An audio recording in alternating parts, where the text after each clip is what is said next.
प्रथम प्रदोष की उत्पत्ति कब और कैसे हुई?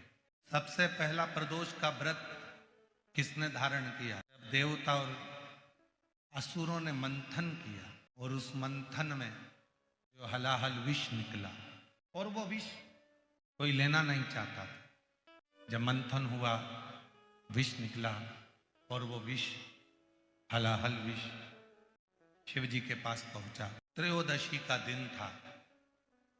बाबा भोलेनाथ जी से देवताओं ने प्रार्थना करी कि यह विष कोई पीने को तैयार नहीं है।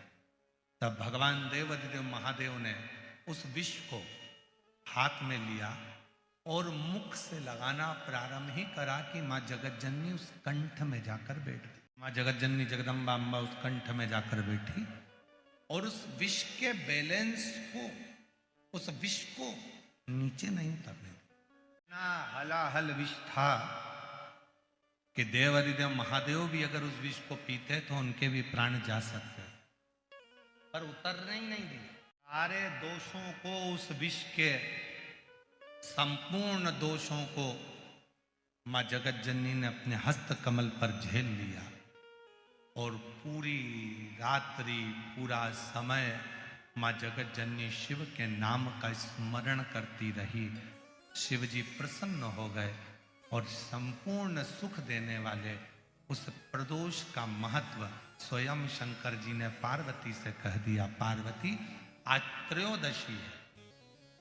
जिस दिन तूने प्रदोष काल में मेरे कंठ में इस विष को झेला है, संपूर्ण जगत में कोई भी जो इस त्रयोदशी के दिन प्रदोष का व्रत करेगा और प्रदोष काल में मेरी साधना करेगा, उसकी जिंदगी के सारे विषयों को मैं अपनी ओर खींच लूंगा और उसको सुख प्रदान।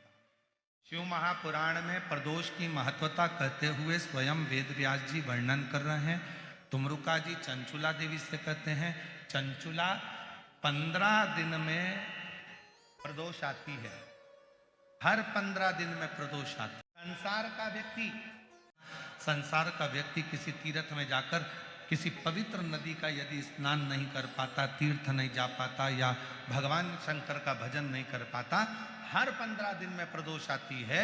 यदि एक प्रदोष को भी वो भूल से भी एक बेलपत्र या जल या चावल का दाना अगर शंकर को प्रदोष काल में समर्पित कर देता है या प्रदोष का व्रत कर लेता है तो उसके 15 दिन तक लगातार उसे तीर्थ का फल प्राप्त होता रहता है। चाहे फिर वो मंदिर जाए ना जाए, देवालय जाए ना जाए, शिवालय जाए ना जाए, तीर्थ जाए ना जाए, ये उसके ऊपर निर्भर करता है। और रोज नहीं कर सकते तो प्रदोष के दिन शाम के समय प्रदोष काल में शंकर भगवान के मंदिर में या तो दर्शन करो, नहीं कर सकते तो उनकी चौखट का दर्शन करो, वो भी नहीं कर सकते तो शिव जी के मंदिर की शिखर का दर्शन करो, और वो भी नहीं कर सकते तो किसी शंकर के भक्त का दर्शन कर लो, तो भी शिव तत्व की प्राप्ति होना प्रारंभ